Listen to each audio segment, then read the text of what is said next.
Good evening, everyone. I want to thank everyone who is tuning in for our virtual signing doubleheader tonight. I want to thank everyone that's spending a little time with the Captain's Corner. We've got two great guests on. Of course, Asia will be with us as well. But kicking us off right now, this is our first time having him on. We found out it's his first virtual signing. He'll be a big part of Glory Days GrappleCon tomorrow.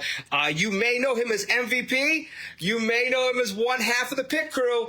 But you probably know him as you can see that man on the shirt right there, the Demon, Dale Torborg. Dale, I want to thank you for joining us here in the Captain's Corner Happy Hour. Appreciate you having me. We're going to have a good time. And let's go over the photos if we could. Now, this first photo, this is one of your WCW promo photos. Yeah. If you're able to maybe tell us a little bit behind the photo. I want to say this one was taken at Nassau Coliseum. This isn't. There's actually one before this. Okay. This one, there's one without the cape, and they printed it first, and then I didn't like it, and because it just didn't really feel like the whole essence of the character. So asked if there was a better picture. They showed me the pictures. I'm like, this one is the one. This is a really good one. So this is, like I said, this is in Nassau Coliseum. And then the one that I actually did with Asia and I did together was at the Ocean Center. And that was during the time when Jeff Jarrett lay down. Oh, the Bash at the Beach. Was that the Hogan? Yeah. Oh, wow. We were taking our pictures when that was going on. Oh, that's a great story. We actually did, the night before is when we did the graveyard match. Okay. So because it was recorded. Yeah, we shot the graveyard match the night before. And the interesting thing about the graveyard match is that we ended up in the water during that match, and something hit my leg. Okay. And I didn't know what it was. Vampiro and I in the water. We ended up getting to know the people later on completely. We had no idea until they said something. The guy who owned the property goes, yeah, we had some wrestlers on there one time and they were wrestling in the water. And I said, that was us. That was us who did that. But when we were talking, I said, I think something hit my leg, and it was actually a natural spring that we wrestled in. And I said, so I didn't think there was any gators or anything. He said, oh no, there's gators in there all the time. Oh my God. Great. So found out after the fact. That's probably better though, right? Because you found out beforehand. Yeah, I'm not sure I really would have wanted to do that. But yeah, that's what this picture right here, that's the technically the second promo picture that was done. And by the way, you brought up, check that out, this is our Demon number one. You brought up the photo you took with Asia. I've seen that photo. That's the hardest of them all to get, right? That is a very hard photo to get. I actually have him. Do you? I have him in my bag, actually. Really? Yeah. Oh, so So this is the first one, That's right? the first one. That is the very first one. This is the first one to everyone tuning in at home. Put a comparison, because that shows you just really, you can understand why I didn't like it. It just, you're right. It just, it didn't quite convey. No, with the robe, it definitely takes on a different feeling. We'll actually get this one done, and like and share it if you could, guys. Now, our second photo, if you could tell us about this one, Dale. This might have been the same day. Really? It might have been when we did it in Nassau. I did one shot at Nassau Coliseum, and then I also did one in MGM. I think we did at MGM. We did one of the shots in the coffin. I don't really remember exactly, but that coffin weighed over 1,000 pounds. It cost about $100,000 to have made. A guy, Andre from AFX Studios in Atlanta, was the one who designed it, came up with it. It was lost for years. And then it just recently somebody was trying to sell it online. I was going to say, so where? Someone found it. I'm not going to disclose where it was found, but it was definitively found. Oh, this one actually, this one is just our number 2, so no one's ordered this one yet. Gotcha. This is our number 2 photo option. Now, our number 3 photo right here, this is a great photo. This is actually probably my favorite of the bunch. Great action shot. So Super Brawl, was that in San Francisco? I think it was California, yeah. Yeah, so this would have been Against the Wall, who was one of Christie's in Asia. Christie's and I, one of our best friends was Jerry the Wall. What a great human being.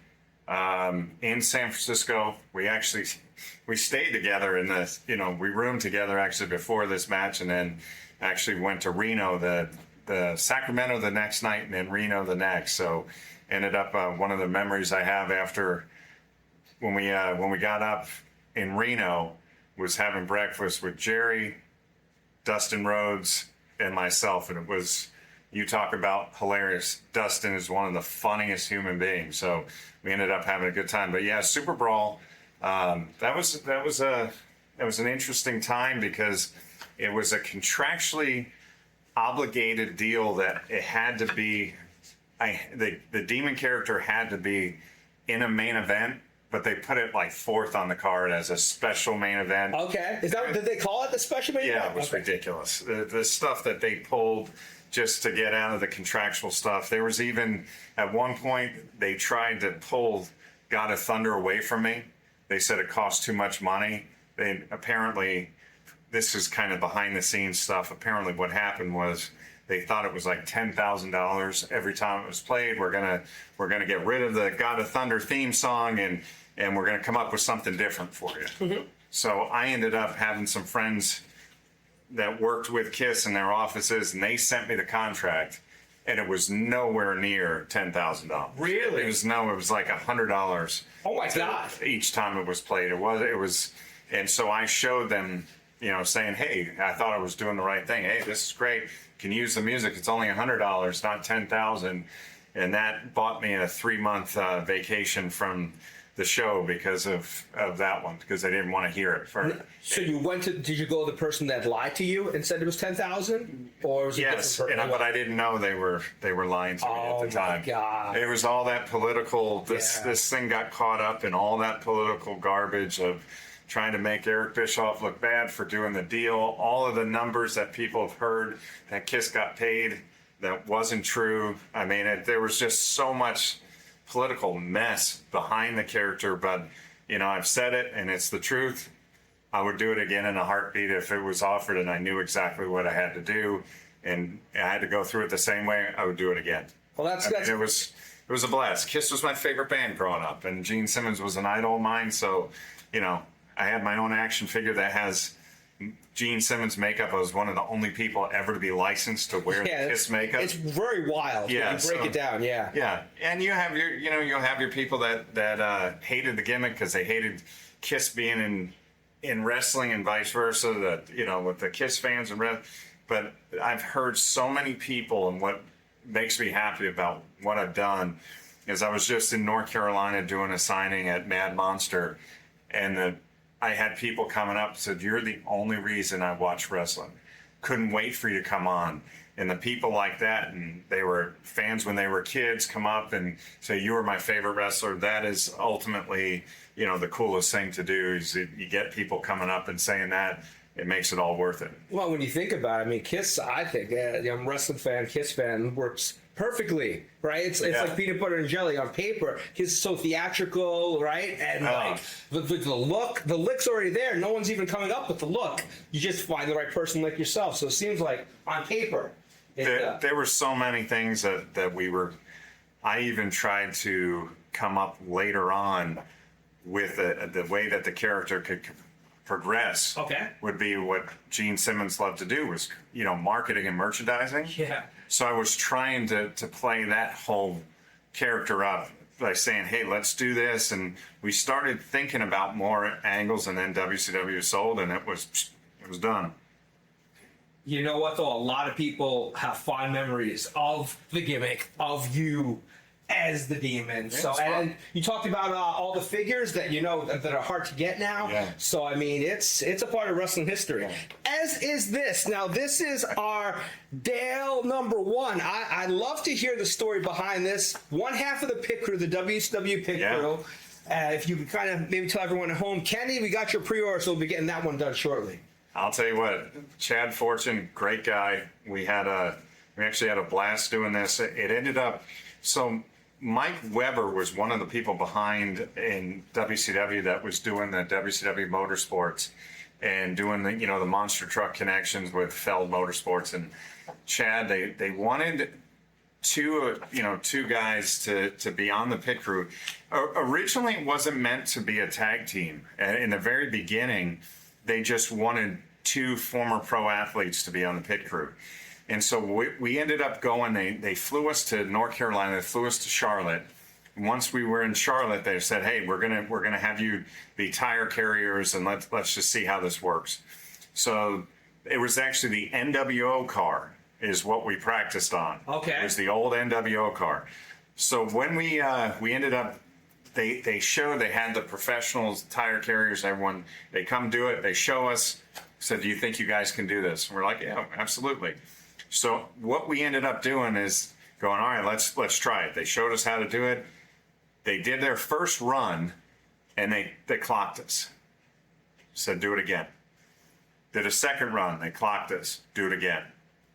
Now we got 2 days of practicing before our first race. Okay. They clocked us again. Do it again. Do it again. We did it 5 times. And we're like, are we this bad that we have to keep doing it over and over? They said, no, the contrary. We had to make sure that we had the right numbers because you beat our professionals on your first try. So we ended up beating the professionals on the first try, got better the second, third, fourth, and fifth, and told us, you guys can go home. You guys are good. You don't need to do any more. We did it 5 times, got better each time that we did it because, Chad was a former NFL football player. Mm-hmm. Great athlete. He was an All-American at Louisville.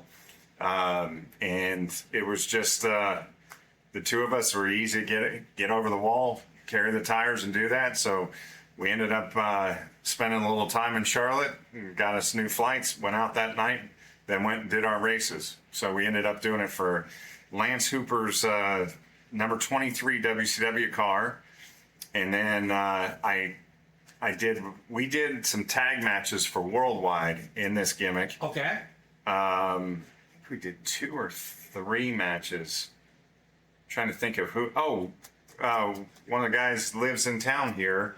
Was Disorderly Conduct. We wrestled Disorderly Conduct. Tough Tom and Mike. Yeah. Me and Mike. Yeah.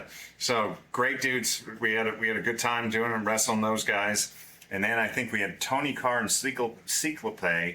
And then we went straight from there. We did those at Universal in Orlando, and went straight to Watkins Glen, and we ended up doing a race in Watkins Glen right after. And then I did one match by myself in a singles match, and I blew my knee out against Kendall Windham, and that was the end of the pit crew. And Chad ended up doing another really cool gimmick afterwards, and then I ended up on the shelf with my knee, missed the Psycho Circus concert. I was supposed to go to the opening night in Dodger Stadium, and I didn't get a chance to do it because of the knee surgery. Oh.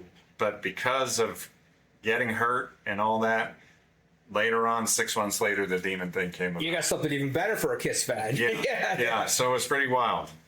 So thanks to the story behind that. This is our Dale option number 1. Kenny, check that out. The pit crew. And just going to get Chad. Get Chad on here sometime. Do you still have the jumpsuit? I do. Yep. Someone tried to buy it from me, and I would not sell it. I have one thing that is super sick that no one has ever seen. I've showed a bunch of people. Okay. There was only about 3 people that got them. It was a leather starter jacket. Okay. WCW starter jacket, because starter was when WCW was at its peak. Starter was the company that was coming in. So we did Chad and I think it was Scott Steiner, did a signing in Atlanta at one of these trade shows, and it was a trade show showing off the new products. Okay. And they had some of these sample real soft leather WCW jacket with stitched leather WCW, big letters, big let's see, it was big on the pocket, big on the back, no one's ever seen it. I've had people look at it, they've never seen it. Really? Yeah, it's one thing that we looked around trying to figure it out, and I don't know if Chad still has his. I don't think he does, and I think Scott was the other one that ended up getting. I think. So at the very least, it's one of three. Yes. Yeah. I'm sure there were probably a few others, but I've never I've never seen them anywhere. So if anyone's seen the starter jacket, let me know what they think it is worth. Our last photo option is the MVP photo option. We talked off camera about this. You can maybe just, to anyone who doesn't know, I actually just found out about, shout out to our friend Jimmy Street.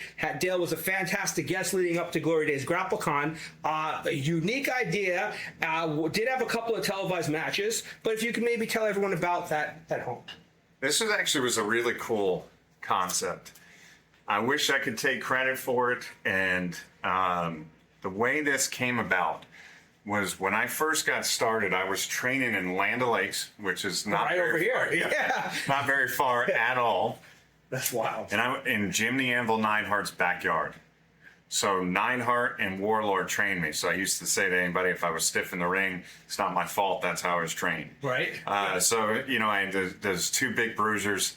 And so I ended up, I had about 2 months, twice a week for 2 months, wrestling in Neidhart's backyard.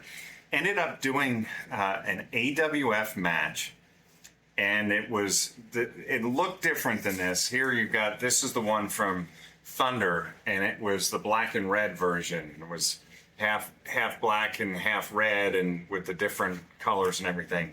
So I was not, there was a time I didn't watch a lot of wrestling, so I didn't know about the, Abe Knuckleball Schwartz or whatever. Yeah, Steve Lombardi. Yeah. So I had no idea about that. But the cool thing was, Warlord, as I was training, said, you know what, man? You are a pro baseball player. You look like a pro baseball player. Why don't we do something along those lines? And I said, well, what do you think about it? He goes, you're such a huge Kiss fan. He goes, have you ever seen the movie The Warriors? And I said, yeah. I go, The Baseball Fury. It's an awesome movie. He goes, what do you think about trying to do your own version of that? And it got me thinking, and I remember printing out, I drew a blank face on a piece of paper and just rattled off so many versions of this blank face. And then I started drawing ideas after idea after idea, and I put the eye black underneath, and then the eye makeup part of it was more, I don't know if anybody can see it, but the eye makeup was, kind of like an ode to Gene Simmons. And then I did the black stitching coming down the face. So that's how the character ended up coming as the MVP, as the most violent player. And I owned the name MVP for a long time. I ended up I got hooked up, Metallica's manager's a really good friend of mine. And he ended up hooking me up with their attorney. Okay. So, because Warlord said something to me, he said, hey, this is a tough business. Protect yourself. So he goes, get the gimmick trademarked. So I went to Metallica's attorneys. They got this trademark from me. So I owned the MVP name for years, even after I was done with doing the MVP character, and I was already doing the demon character, and I was still paying on it. And then one day I'm like, you know what? What's the point? I'm not using it.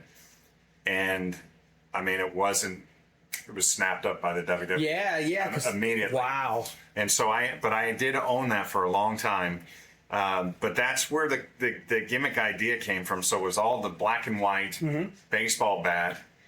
I ended up taking this to the WCW, did a show in St. Pete. And I went to that show in St. Pete, and I had showed the promo picture. And it was a weak attempt. I didn't realize, I just had it in a Kinko's paper. It wasn't even, glossy. I don't know what I was thinking then. But J.J. Dillon saw it, and he goes, hey, I've seen this. He goes, where did I see this? Well, the AWF loved the gimmick, gave me a dark match. I'd only been trained 2 months. Twice a week for 2 months, they had me do a dark match. I didn't know what I was doing.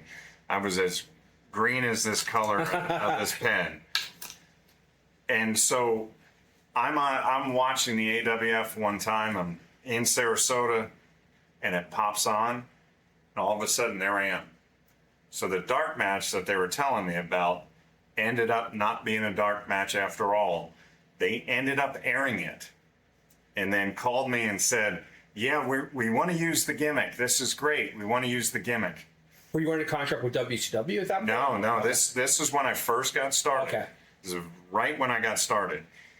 And now I had the trademark before I did anything. I had this thing trademarked and everything. The name, the likeness, everything was done. So I get a call from the AWF and they said, "Yeah, we want to use it. We love what we saw. We want to use the gimmick. What we're going to do is we're going to put two guys, we're going to make it a tag team and have two guys in the MVP gimmick." I said, "Okay, so you'll give me a tag team?" "No, we're going to put two other guys in it until you get more experience, and then we'll slide you in." I said, no, that's not how this works. And they go, "Well, that is how it works because, that's what we're going to do." And I said, "You can't do that." "What do you mean we can't do it?" I said, "It's my gimmick." And they said, "No, it's too bad. We aired it, we own it." That's not how that works. Yeah. That's when I said, no, that's not how this works at all. I own the gimmick. I had it trademarked. I have everything covered. The comment was, "Who told you to do that?" I said, "I'll be honest with you, it was Warlord, because he knew something like this would happen." So that's how this came about. And so I was no longer welcome in the AWF, and it didn't matter. They didn't even get it. They didn't get the renewed on the TV deal. Ended up going to India, and I wrestled over there as the MVP for a little bit. On a tour with Warlord and Bam Bam Bigelow and Bad News Brown and Rhonda Singh, Marty Jannetty, whole bunch of guys. And so I was getting experience over there, came back, and I was signed to do the MVP character for WCW. And then I knew the minute I saw the Sting with the black and white face paint and the baseball bat, I was done. They said, "Go down to the power plant. We'll call you when we need you." So I just kept learning and started going, I better come up with something different because I don't see me doing this gimmick. Finally got the gimmick, changed up the coloring, and then 2 matches in, actually 1 match in, I did the Maestro, and then the next one is when they pulled me aside and said, "Hey, we want you to do the Kiss Demon, and are you interested?" And that's when I was like, "You better believe it." So kind of shorten that, condense that story a little bit, but that's how it happened. Well, everything kind of led to the next thing. Yeah. But this is a rare opportunity to have Dale signed as the original MVP. Now, Carlos wants to know, Dale, please tell us, December 31st, 1999, the New Year's Eve Kiss/WCW pay-per-view, was that a real pay-per-view that was going to happen in Sun Devil Stadium? No idea where it was supposed to happen, but it was definitively talked about. And again, at that point, there was so much political stuff going on, with WCW and all that. I'm not surprised it didn't happen, but apparently it was supposed to happen. Well, that would have been quite the event. Sun Devil Stadium. I didn't hear that, but it doesn't surprise me. Yeah. It would have been a cool deal, but the way that I ended up getting the character is Brian. I actually had it first. I did a trial match in St. Louis, and they told me I had it, and then the next minute, Brian Adams had it. And then I tried to help Brian out in Vegas with it when he did that first appearance, and he just didn't feel comfortable, and that's when he bailed out of the gimmick.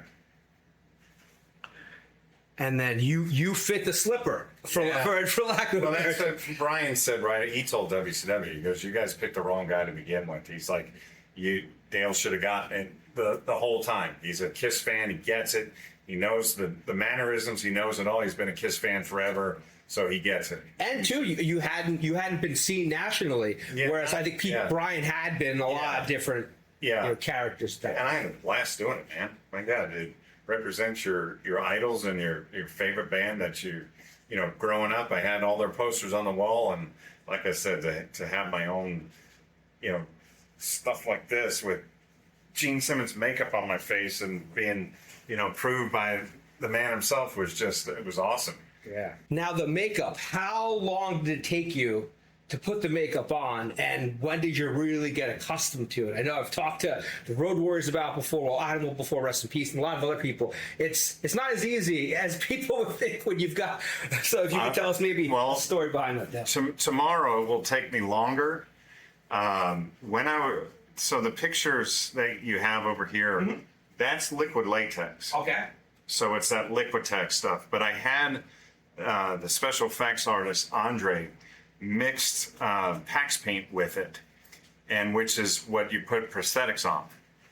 So he mixed it, put it in. So mine, if you ever saw at the end of matches, mine was still pretty good. Mine still was on my face, where you had the Ultimate Warrior, you had Sting, you had a bunch. Most of it was gone at the end. Mine stayed, but I had to have a special gel that I put on and let it sit for a while, and then take hot water and like a hot towel, wet towel, and I would take it off. So I had that. That took me about an hour, because I painted my face white, and then I let that dry, and then I painted the actual bat pattern on there. Tomorrow will be grease paint. Okay. And to start to finish of putting everything on, put the makeup on, and doing the grease paint is tougher. That will take me 2 hours by the time I start to when I finish. Really? How come it's tougher? Because when you have the liquid latex and you can paint your face all white. Okay. Sting, you would use the Liquitex. And what you would do is, the reason back then that you didn't wear the grease paint is because you didn't want it to rub off on the guy's gear, and if they got to wrestle the next night, yeah, that could be expensive for them. Yeah. So you didn't want that on there. So that's why everyone did that liquid latex stuff. The reason it takes longer is because you kind of draw the pattern out, then you take the grease paint, and then you put it on. Then you powder the areas. You get it up to the lines. Then you actually take like a Q-tip and get the white out of the pattern. Then you powder it, and then you do black over. You put the black over it, and then you powder it again. Wow! So there's different steps. Because if you're in it that long, you don't want. I don't wear the paint if it's that long. If it's only an hour or two, that's easy. Yeah. Paint it up, you're done. And it starts to crack, and it's like, okay. But being in it for, 4 or 5 hours, it's much better with the grease paint. Just takes longer, but it looks cool too. It's, it looks good when you see it in person. Pro tip from Dale, for anyone watching at home. Now, we talked about him earlier. Jacob sent this one in as well. Already signed by the late Wall. No kidding. Yes. So that's a very cool photo. Yeah. He sent that in. We're going to finish it here for him. He's got you in the big press slam. Holy cow. Is that Super Bowl? Yeah. It was. Okay. Yeah. Holy cow. I've never seen one that's To be finished, right? Yeah. signed by both of us, man. Yeah. What a great human being, man. I think maybe let's use the black for this. I think the black will maybe maybe there. I don't know if the black is. I was going to put the silver over here. You know what? Let's ask him what he wants. I don't know if he's watching. Okay. You want to do the red then? I think the red over here could be kind of cool. The contrast. We can, yeah. Big Jerry, man. Gone far too young. Oh my God, what a beautiful dude, man. Great human being. Oh, that looks good. That red's looking really good. Jacob, you're going to love this. And you got to let me know, too, if you got that done, who got that done? Because he passed away probably 20 years ago at this point, right? 2003. Yeah, over 20 years. Wow. Yeah. Very cool. I think December 6th of 2003. We got that finish for you, Jacob. That's awesome. That's a first. Yeah, you probably, just the fact that this is the first time you've seen that. Yeah. I mean, I've seen that picture, but I've never seen with his signature on it. No, that is a. I almost want to take a picture with you. Yeah. You want to? Yeah. Yeah. We can. I'll give it by you so we can do it off camera. Yeah. That's That's an emotional picture for Yeah. us because he was family. yeah. I did. There's somebody somewhere in this country has one of the cool things too is the blonde-haired action figure. We went with Reno Okay. in Vegas. So Rick Cornell. Yeah. Our families ended up going and playing at the Kiss Mini Golf at the Rio. Oh, I've been there with the little hall. They've got all the cool like records and everything over there. Yeah. Oh yeah. Now that's really cool. they have Gene's, everything that was in Gene's house is now the museum. Really? But so they had before they had the museum there, they had all the merchandise and all that, but they had my action figures. And so we're playing mini golf with Rick and his family, and a guy ends up going to the lady that worked there and said, is that really the demon? And she's like, yeah, that's him. He ended up buying one of the action figures, just he happened to be there at the right time. And so I signed it, and I said, you need to have Rick sign this, because Rick, people want to say my debut was with Terry Funk at the MGM. It wasn't. I wrestled on a Saturday night show in Cape Girardeau, Missouri against Reno. Was my actually very first match as the Demon. And so there's somebody in the country that has the only figure that's signed by Reno and the Demon from the debut. And I wrote debut match and everything on the guy's action figure. So somebody out there has got that. That's another one-on-one. Yeah. If you had to pick a Kiss song to come out to as a lifelong Kiss fan, and it wasn't God of Thunder. Well, I couldn't have God of Thunder. Okay. That's a tough one.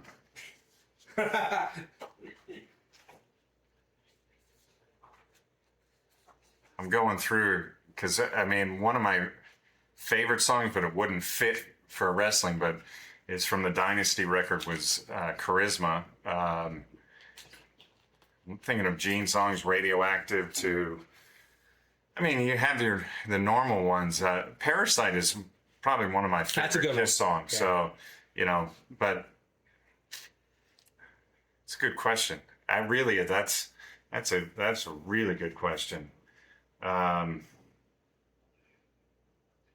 just thinking of intros, but I think that Parasite, maybe just because of the it's just such a great song. So, and with the whole catalog too. That's stuff they could have done down the line too, right? They were trying to do a full group of Kiss Warriors of Kiss group. That would have been interesting. They were planning on it. So we were supposed to have the Star Child and the Catman, and that would have been wild. Yeah. How close was that to happening? They had me looking for the Catman character. That was the first one. It was going to be Sean Evans, who passed away. He grew up with Kurt Angle. Okay. And he went by Sean Shocker, but what a great guy he was too. But he ended up passing away. I think he had cancer, but he was the guy that I was looking at for the Catman character. Because it would have been difficult. One of the casting of the Paul Stanley character would have been really tough, I think. What makes him the toughest of the other three? Well, I think original characters, at least. I think Paul Stanley's so iconic. It's like, Gene and his makeup and everything, but it's somebody that would really have to fit. The movements, you mean, right? Well, I picture. It wasn't at the time a guy, but I one of my favorite wrestlers to watch, and I think he's just amazing, is Dolph Ziggler. Mm-hmm. And I could see Dolph doing that character because he had that charisma. He just had that. Dolph has that like Shawn Michaels vibe. Yeah. And that's what I could see is that, the Star Child character. I think he would have been great, doing something like that. There's a few people that I could, looking at later on, but you're trying to find someone who really isn't known at that point. Yeah. You're not trying to kind of, get somebody that has WCW has seen and people have seen him. I was trying to find people that weren't known at the time, that could have played that character, independent guys. So That would have been really memorable, like Yeah. you getting beat down in the ring, and then you got backup. You know, that's how I got it. Oh yeah. Now you're a part of the Kiss Army, and now you're a part of the Kiss family. What is since you've been initiated to the Kiss family, playing the Demon? What's one of the cooler moments you've been able to share with anyone from the band, whether it was a concert, a cruise? I saw a great picture of you guys with the band at some point. But Edge came with us. Yes. On the cruise. There's just been so many amazing moments. One of the crazy times was it was a Friday night, and it was a Friday night about 6:00 in the evening. Christy walked out and said, "WCW's on the phone. They want to talk to you," and said, "Okay," and it was Craig Leathers, who was one of our producers. Okay. Ends up saying, "Are you ready for Monday night?" I said, "Yeah." I didn't know what the deal was. And they said, "Okay, so you're ready." And I said, "Yeah, but you guys have never called me before about any of this. What are you talking about?" "Well, you're ready to breathe fire on Vampiro on Monday, right?" Oh. I said, "No." I said, "I don't know how to do it." I said, "I called you guys 2 months ago and said, if you have any," there was that time that Vampiro and Sting were battling out with the fire. And I said, "If you guys have any thought of me breathing fire, let me go learn it now while I'm off TV." And so they're like, "Yeah, no, we don't think it's going to happen." Then all of a sudden, it's 6:00 on a Friday night. Said, "You need to breathe fire on Monday night." So they said, I said, "I don't know how to do it." They said, "Can you learn?" I said, "Well, Gene Simmons has got to teach me." So they end up saying, "Is there any way you can reach Gene?" So I called Gene. Gene said, "Listen, we're playing Jones Beach tomorrow, and then we're off on Sunday, and you have to do it on Monday, so you need to get to Jones Beach tomorrow." So literally 12 hours later, I was sitting on the tarmac going, "What in the world just happened?"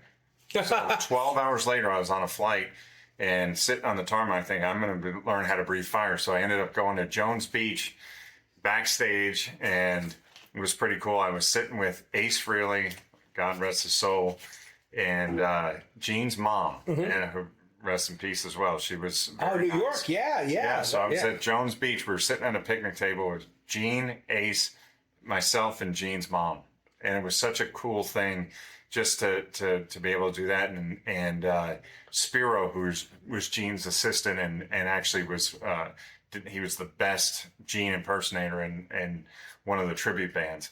He was the one who started teaching me how to breathe fire, and then Gene came in and learned how to breathe fire with Spiro and Gene in the bathroom in Jones Beach.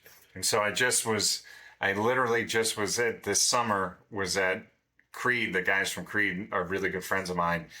Went and saw them and was hanging out backstage with them. And I was like, that bathroom was right there. Oh, at Jones Beach?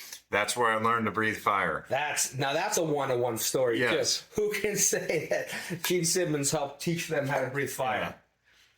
That Jones Beach Theater, I grew up in New York, so I went there a lot. It is in the summer at night, it gets freezing on the water there. It was boiling hot the day. Really? At night, there's something that happens like at 9:30, 10 o'clock, the sun goes down. And it's on the water there? Right on the water, yeah. There's been some times, even in August, I've had to put sweatshirts on. Joe, who just purchased the photo, he said, Dale, what in the world has happened to the White Sox in recent years?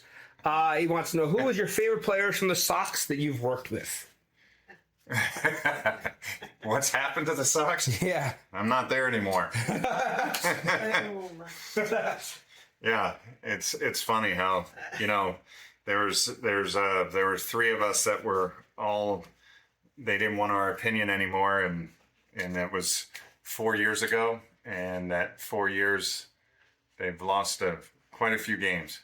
It didn't have anything to do with us, but I'm just kind of, it's a shame. It actually is a shame what happened to the Sox. They've really struggled, and we were on the right track at one point, and then things changed, and and who is my favorite player to work with? Yep. Oh my gosh, I loved Brzezinski's still a really good friend of mine. Mark Burley's one of the best dudes out there. Derek Holland, great guy. A lot of the Sox guys were great that I had a chance to work with. For the Marlins, huh? Yeah, and I'm glad you said that, but I'll get you to that in a minute. But like from the Marlins, love working with Dempster and Kevin Millar. Go Sox. Yeah. And Ozzie Guillen, I loved, I'm happy for him, and congratulations, to him on the retirement of his jersey. But the greatest person that I've met in the game, not just as a player, but the greatest person I've met, happens to be a Hall of Famer, but the greatest person I've met ever in that game is Jim Thome. Really? By far. He is just the ultimate in class, ultimate human being. You never heard a negative word about him in his entire time. I'm sure he's played. You've never heard anything negative about him, because there isn't anything negative about him. Just a great human being. Wow! Shout out to Tommy. Yeah, that's cool. You can't say anything bad about him, and he's just amazing. Demon, who called you to appear in the Call Your Shot Gauntlet, Bound for Glory? Who called me? Yeah, who was it that gave you the call if you have memories? Scott Demore. Okay. Scott Demore reached out and said, "What's your thoughts on coming in and doing it as the Demon?" And did Kenny want anything personalized? Or Personal any message.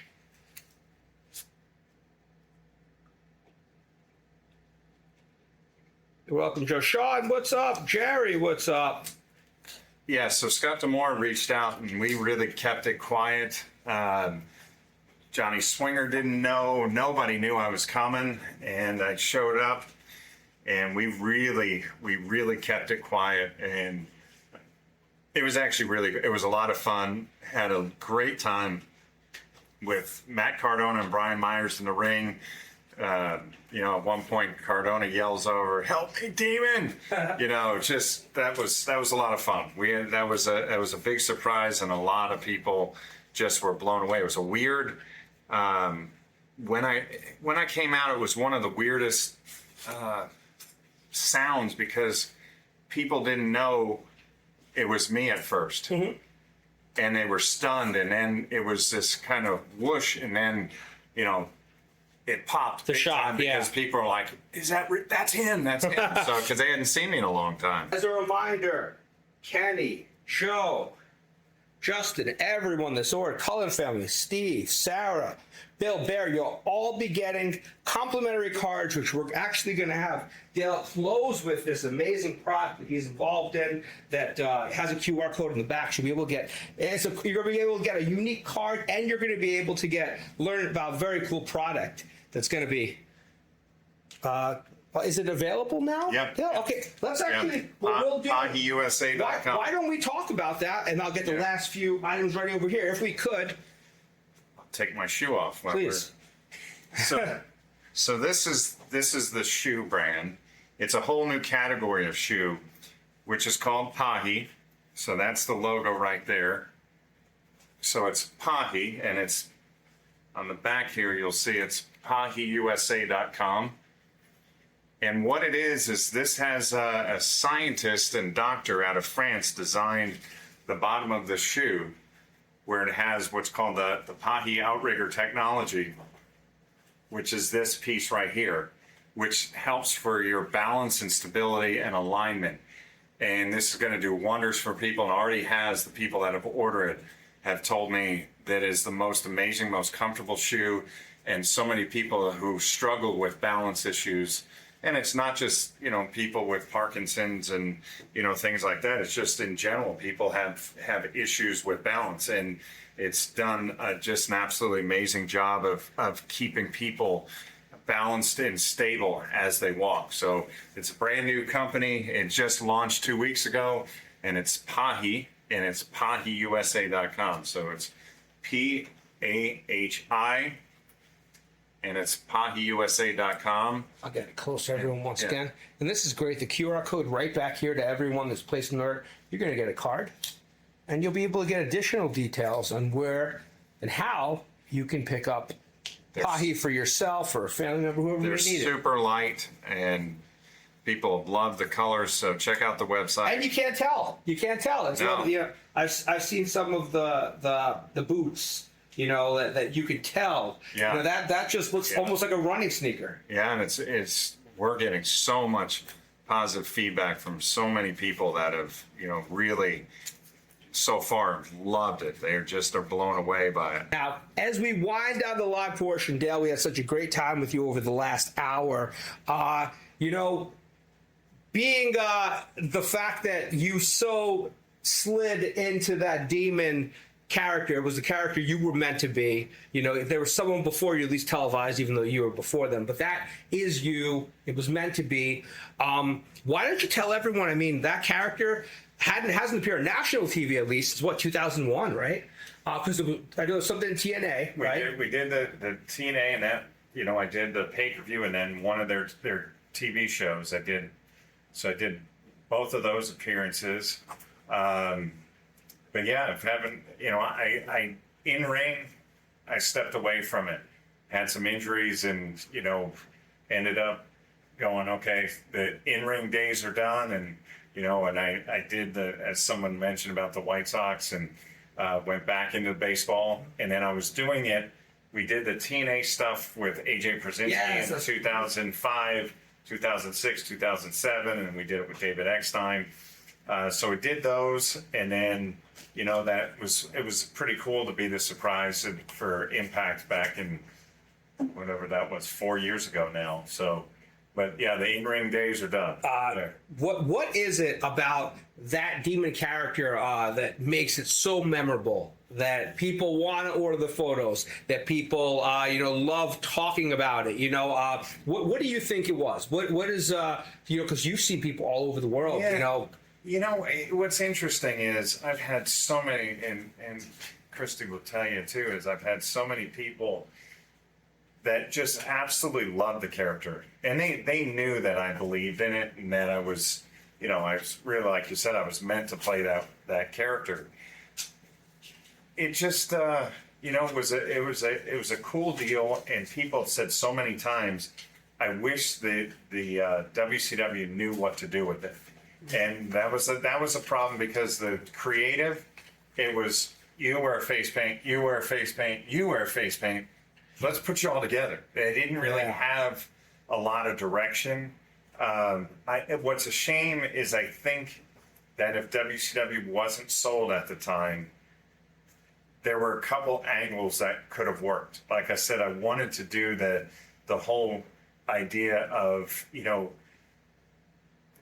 Gene always kind of played into that. Gene Simmons would play into it about, only caring about the money and the merchandise and all that stuff. And I thought that would have been a great way to be a heel. Oh, yeah. Is to really play that in the off. Suit. Yeah.